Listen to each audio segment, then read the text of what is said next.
I love to shop at thrift shops, and the other day I found a treasure. I found this sweater.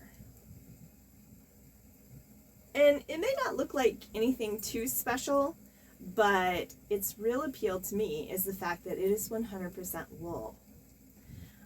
I have noticed over the last at least 5 years, if not even a little bit before, that the quality of clothes that you get at thrift stores are declining, and then the prices are really going up. And I think a lot of that has to do with all the cheap clothes that are coming from other countries, from places like Temu and Shein. Now, don't get me wrong, I love Temu. I do order things from it. But my goal lately is to thrift almost everything and try and find as much in natural fibers as I can, because I've noticed that as I'm getting older, my skin is a lot more sensitive than it used to be. So since this is not merino wool, which is the softest wool, it's just regular wool, it's a little scratchy. I wouldn't wear it as a sweater, but it will make some amazing mittens once I go ahead and felt this fabric. Now, wool, as you know, shrinks when you wash it in hot water, which is why you're supposed to either dry clean or hand wash in cold. I'm going to do that on purpose. And once it's done, I'll have thick, fuzzy wool mittens that will keep my hands warm even in the cold. So before I do that, since my water is still frozen from the last 3 days without power, I'm going to have to go to the creek and get some water to wash this in.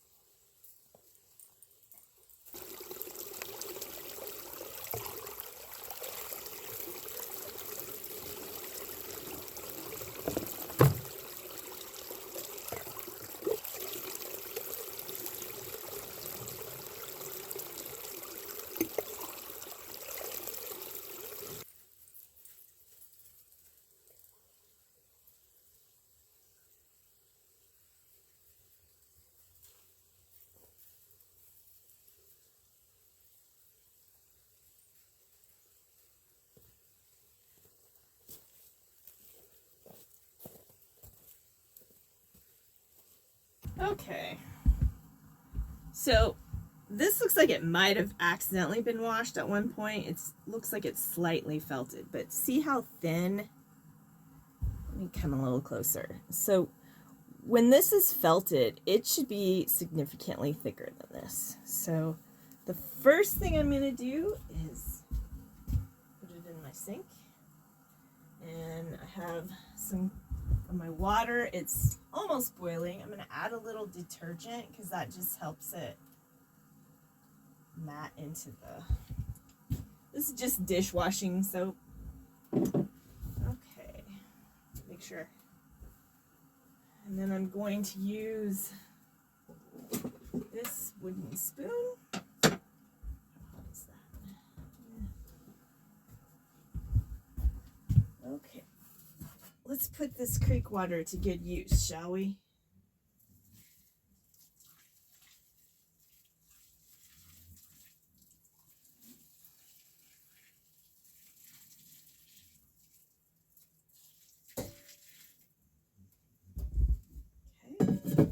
Then I'm going to take, because I'm probably going to end up doing this more than once.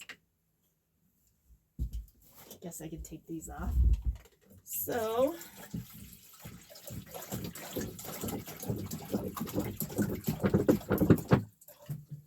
going to go ahead. I do have the propane burner over here, but since the fire is burning anyway, it just makes sense to use the stove. So now, this has mostly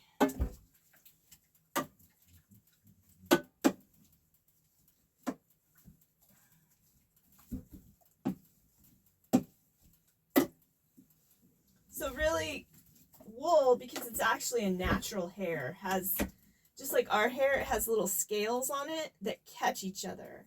So the action of the water makes those hairs stick out more, so they grab tighter. So what you're doing is you're just forcing these fibers to grab each other tighter and tighter, and that shrinks the fabric. Let's see if I can get it. My sink's a little small for this, but you just use what you got.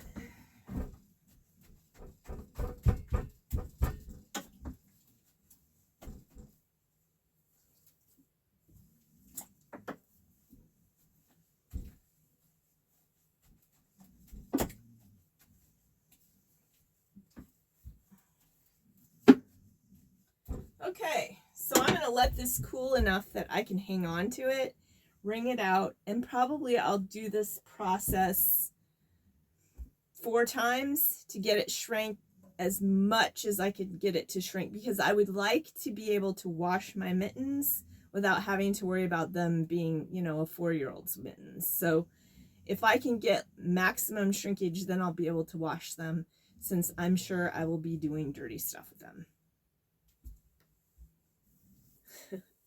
So I had a file transfer catastrophe, something my grandmother never would have said. And the second part of the felting video got lost. So but there's some important points that I really wanted you to see. So this is the finished fabric. Obviously it's already been cut up, but I wanted to show you what to look for to know that your fabric was actually felted. And when you cut it, you know how a sweater, if you cut it or pull a loose string, it just completely comes unraveled. Well, if your wool is properly felted, it actually won't. Like, you can't make it unravel. It's just all one piece. So what's happened is all those little sheep hairs have matted together into one just solid piece of fabric. Even though it still looks like a knit, it's actually felted. I ended up washing this in almost boiling water 4 times, and then just to be really sure that I would be able to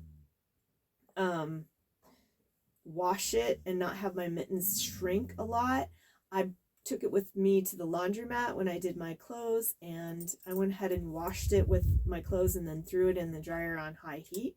So this should be good, and the mitten should be machine washable.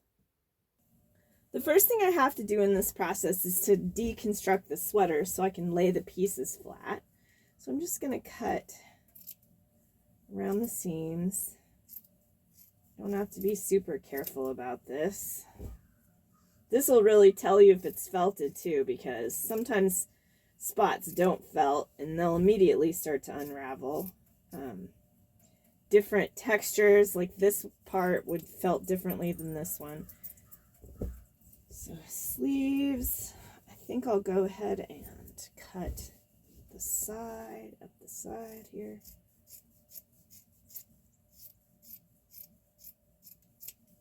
And then I'm going to go ahead and cut this. Well, maybe I'll leave that. Lays pretty flat. But I do need to cut this side seam.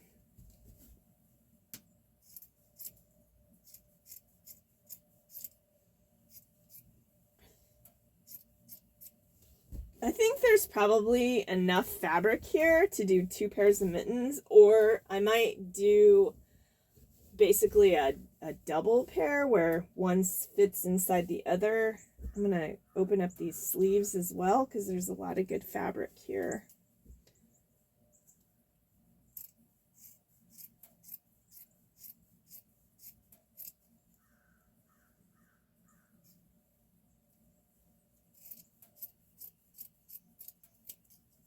So there's one of the sleeves.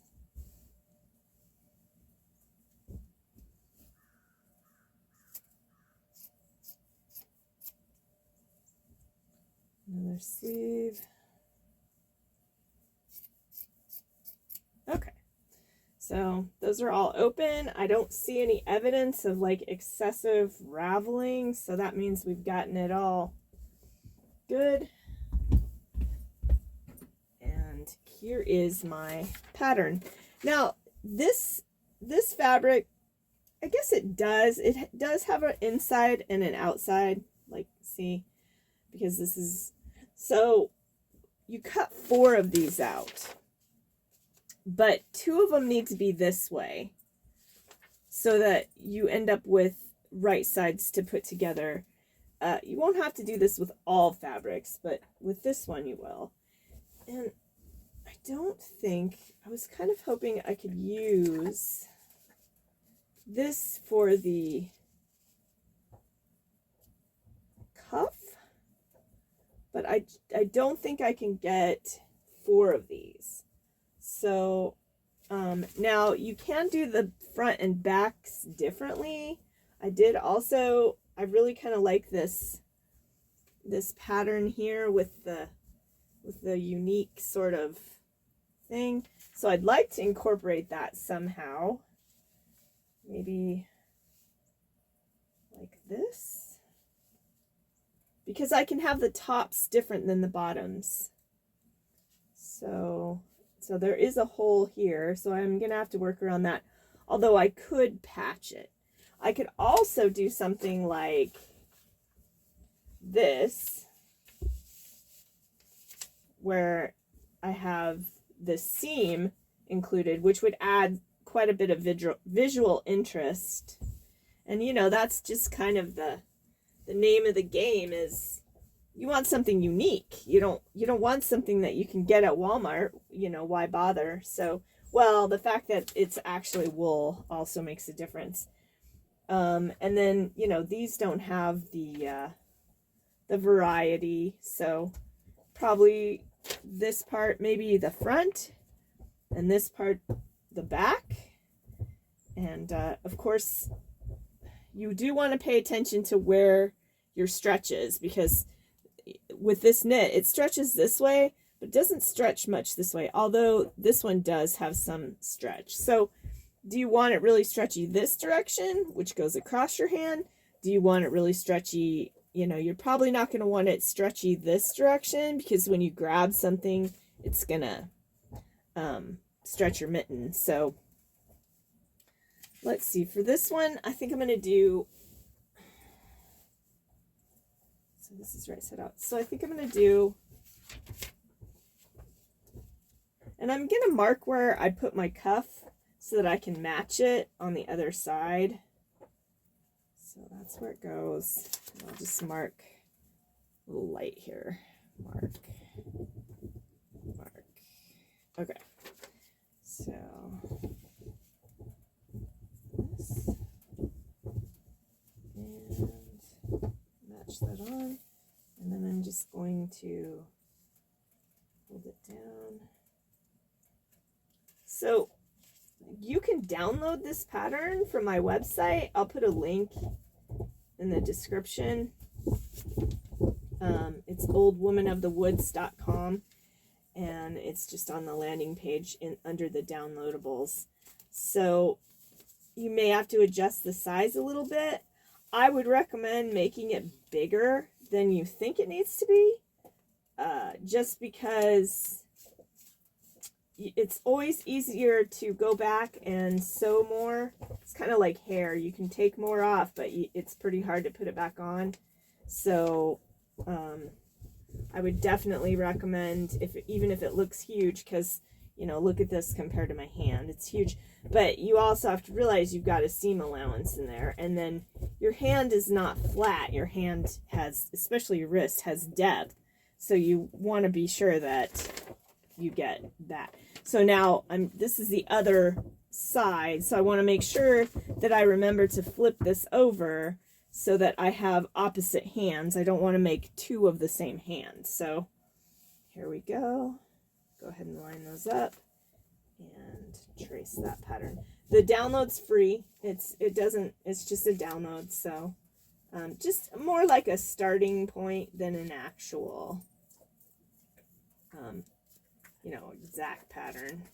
And you could make one with tracing your hand and then adding, you know, a 1/4 to 5/8 inch of ease and then adding a 1/2 inch for your seam allowance, but this just seems easier. So, you know what?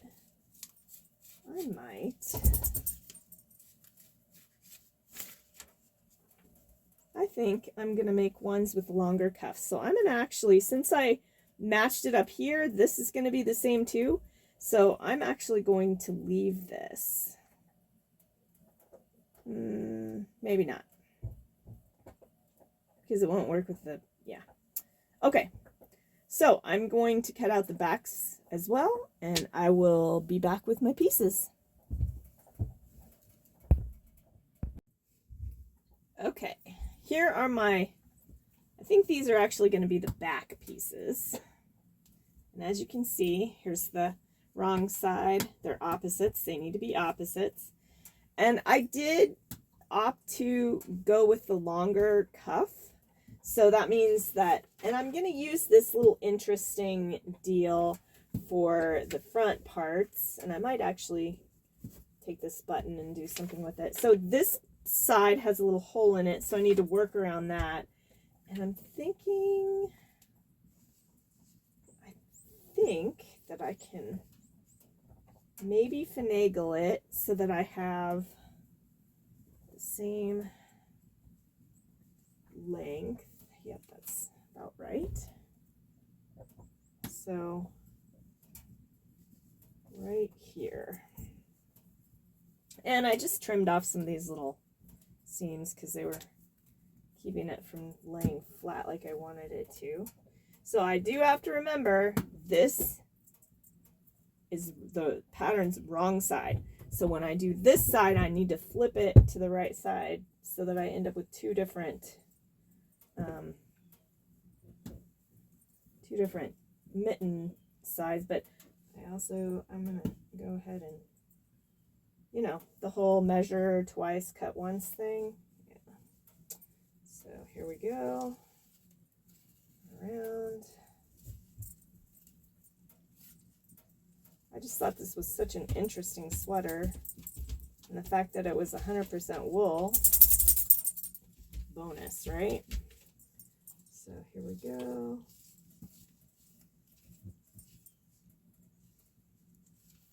And this is just a Crayola washable marker. I use this for all my sewing because it's cheap and they really do a good job. So here, let's go ahead and cut this out before we move to the other. Now there is a small hole here, not a big deal. I don't know if it's moths or somebody just put a hole in it, but that just, I like things that are kind of wobbly and tatty, as you can tell by my dirt house. So that doesn't upset me at all. There we go. Around this top. Oh, that's going to be so cool.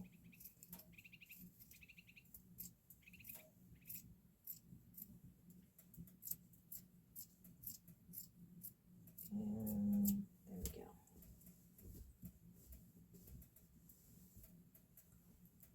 Okay. Trim this here. There we go. Okay.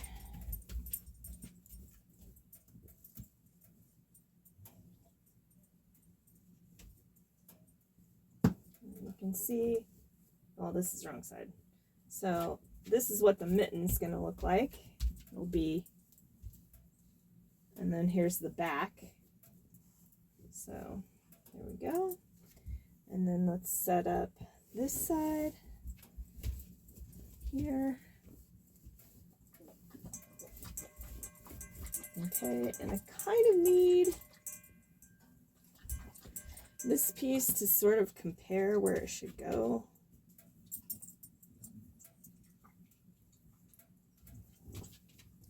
They don't have to be exactly alike because, again, we're not going for the we're not going for machine made look. Now I have to, and I could actually use this to trace, but it's best not to ever trace off of cut pieces because they're never exactly the same, and after you do that a while, pretty soon it's way off, so that's not good. So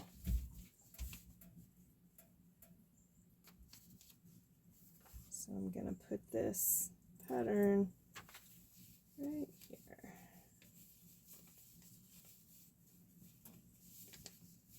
That simply doesn't look right. So obviously this sweater is not, it's not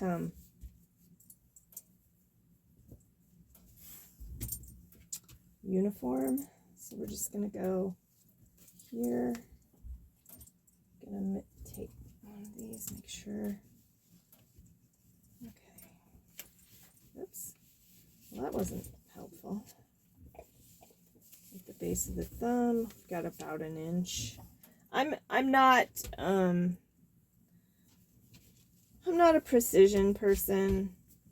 I'm not a precise person when I'm cooking. I'm not a precise person when I'm sewing, for the most part. So, yeah.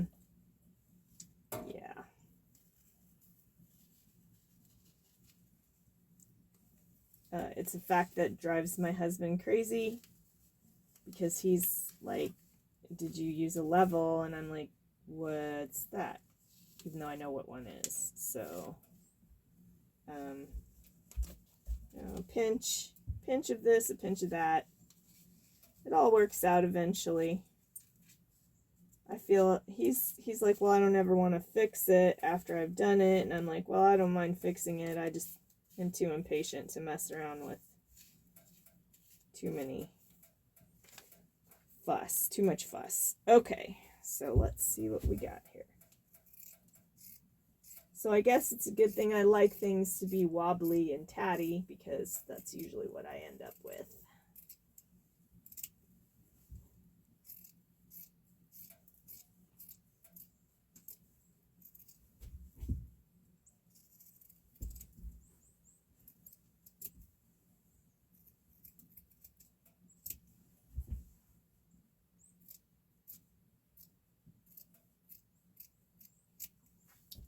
Okay, yeah. So I think I'm going to go ahead and cut 4 more out of the sleeves and what's left of the back, just this pure rib pattern, because I want to be able to double these up if I want to, or just wear them single. So I'm going to get all that done and I'll set up my sewing machine.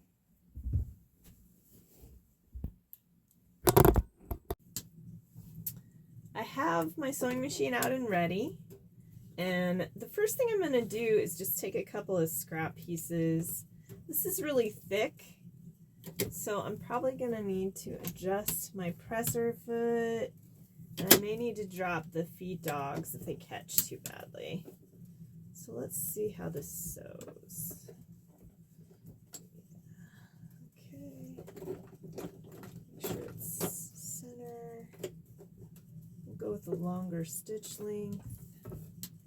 All right, here goes nothing.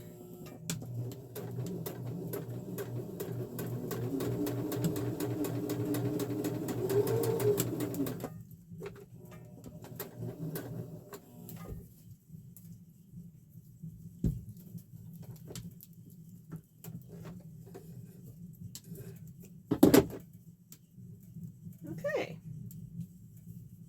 Give it a tug, make sure it's a nice, okay. So that is set up and ready to go. I don't always pin things. I do a lot of sewing with just, you know, just holding it. But because this is so it's so thick and it's kind of stretchy, so I think I'm going to go ahead and just give it a quick pin. Throw some pins in there. It's a lot faster if you can sew without pins, and it also, you don't, like, if you don't pull the pins as you go, sometimes you end up breaking your needle. Not that I would know from experience or anything, but you know. So I can see that this is not quite even. The other nice thing about this fabric is, since it's stretchy, you can kind of make some adjustments if things are a little strange. So here we go. I see no raveling at all, which is a good sign. Here, that's going to be my hardest part. The thumb crease is always the trickiest part. So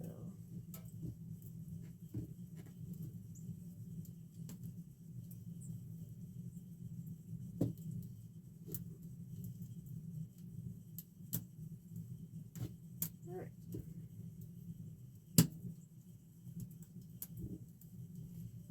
Okay, so I am going to start. So you got to make sure that you have your, these are wrong sides out, wrong side out. And I did actually consider leaving this seam on the outside, even though this is the wrong side for the sweater, because I think it's kind of interesting. But it looks pretty interesting on the other way too, so we'll see what happens. Now,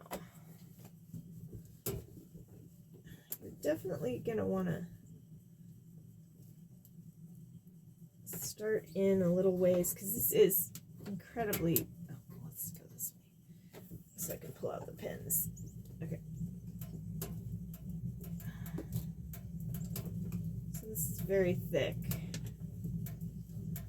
So you want to give it some bite.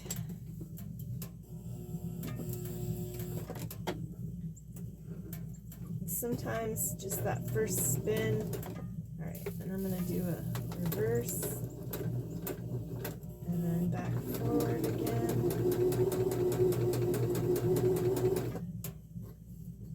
Let's put these in as we go because I don't want to step on them tonight.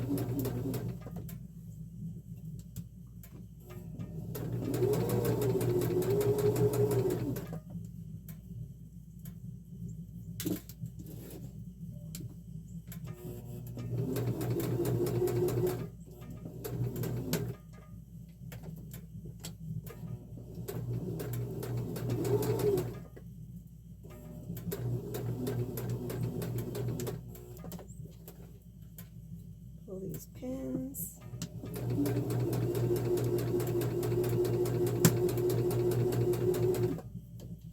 So it's a 20-minute drive to town for me. I definitely don't want to break. I think I have one needle left, but there's nothing more annoying than having something happen and needing something from town in the middle of a project. So then you have to decide if you're going to continue with the project, run into town, or if you're just going to do something else. Price of living out of town.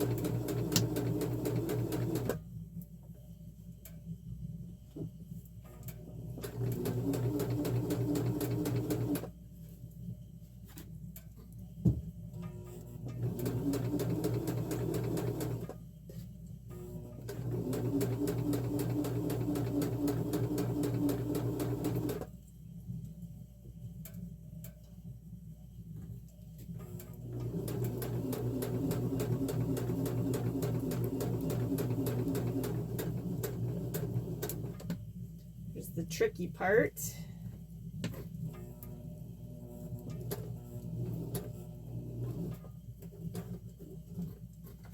let's see. Nope, not far enough.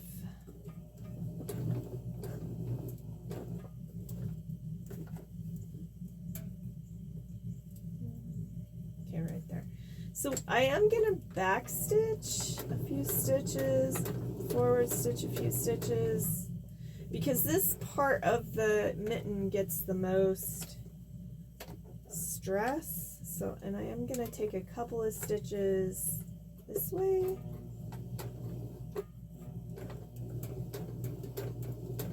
And I'm going to back stitch. And then here we go. So it should be good.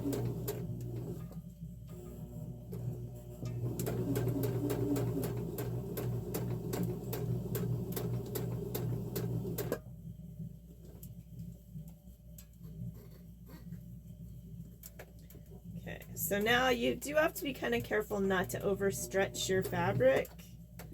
So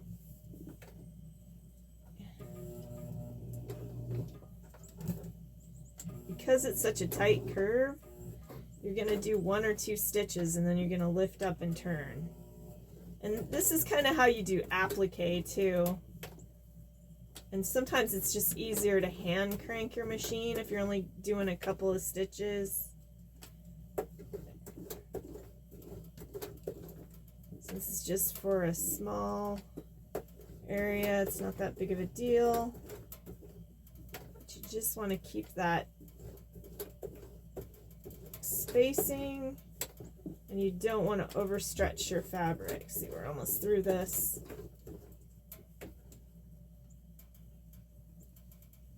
Okay, so now we're good.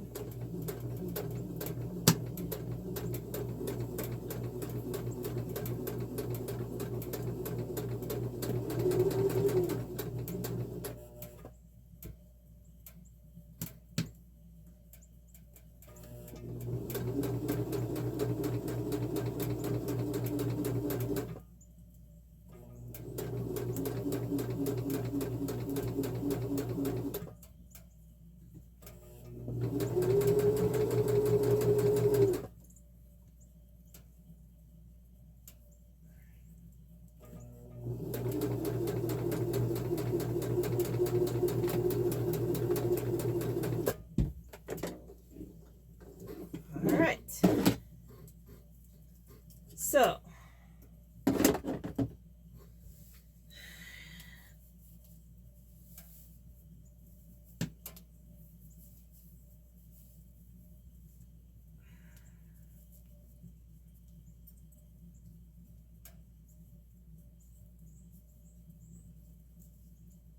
okay.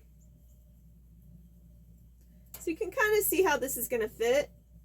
It might be a little tight in the thumb, but I don't think so, because I don't want my thumb sliding around. But you do have to remember, you're going to trim this, but then you're going to turn it inside out, so it's going to take up some space. So if you feel like it's super tight, you are going to want to adjust it.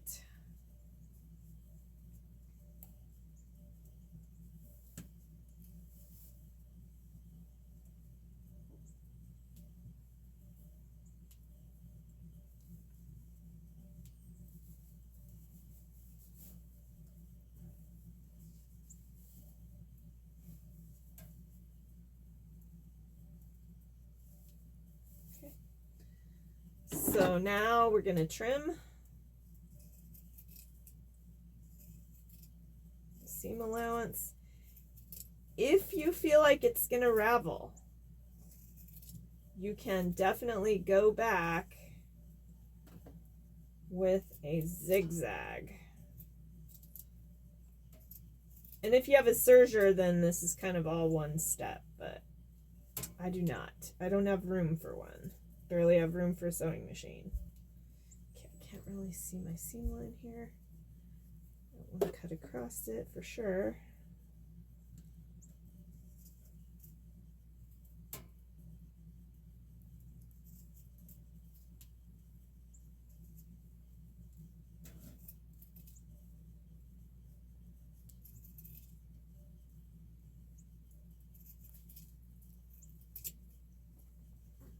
So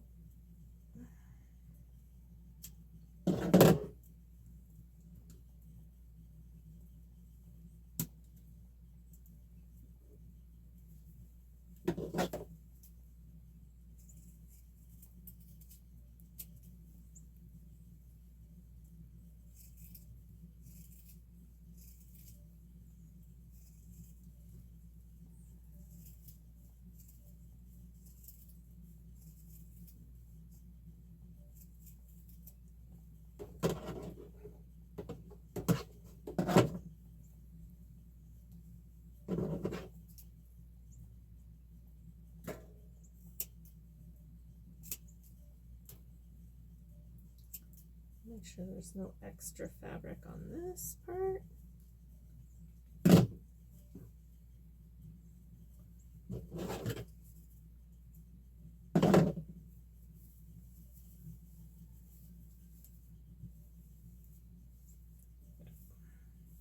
turn this right side out.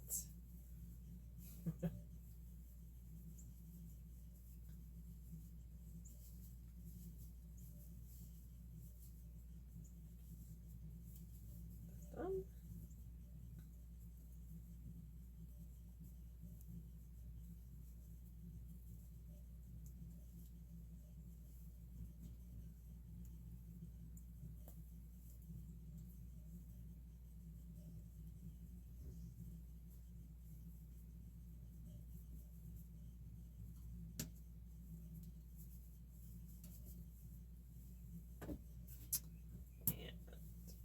Here we go.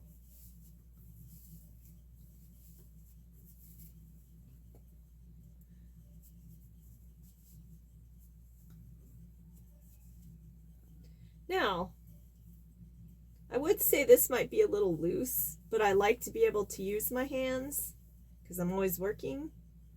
So you can, but you can adjust it. Like, I think that I would like this a little less baggy right here. So let's go ahead and take our marker. So I'm gonna go ahead and just run a stitch right here. I'm just gonna take a little bit off. So, and this is the advantage of making your own clothes. You're gonna have it exactly how you want it.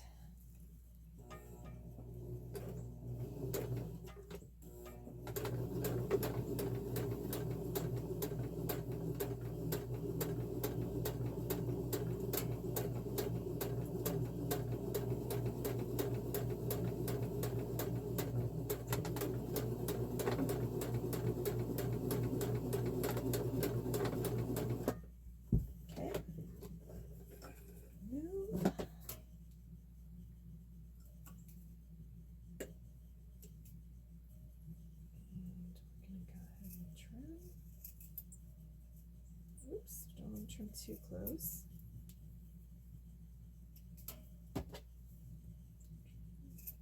All right. Turn it back around.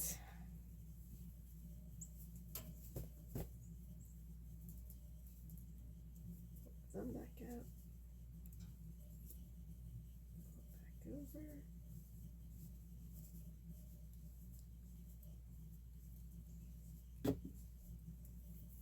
And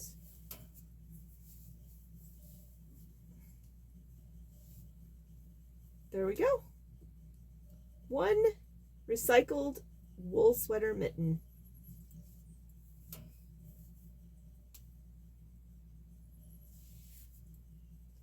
So I'm going to finish all these and I will show you the end result.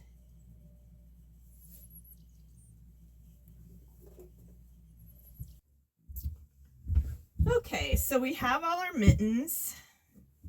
These are the liner mittens. These are the over mittens. You can see they're bigger. And the next thing we're going to do is just give them a good press, just to kind of shape the seams and get them where we want them. Wool's very malleable, so that's a good thing. So I'm just going to give them a nice spray here. You want them good and damp to let the heat in. Oh, and I'm gonna need my little block here. So it's good and damp. Pull any of the seams that you want. Try and shape it a little bit, and then we're gonna set that.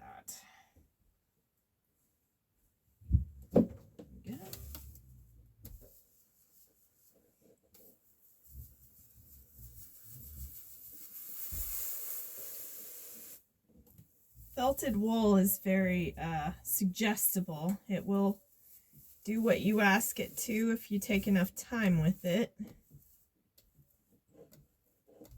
Let's see how we got on this side. Pretty good. Pretty good.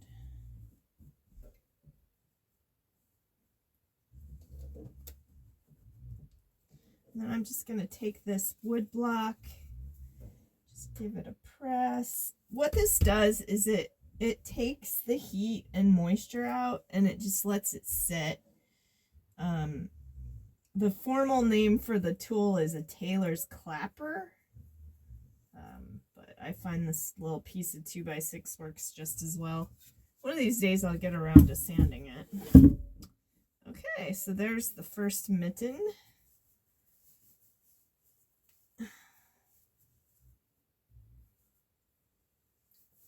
Okay. There are, so, nope, this way.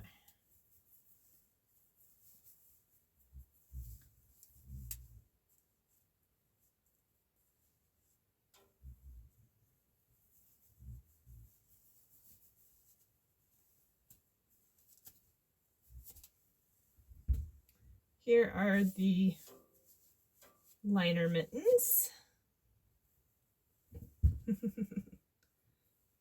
And then if you need some extra warmth, you've got these over mittens.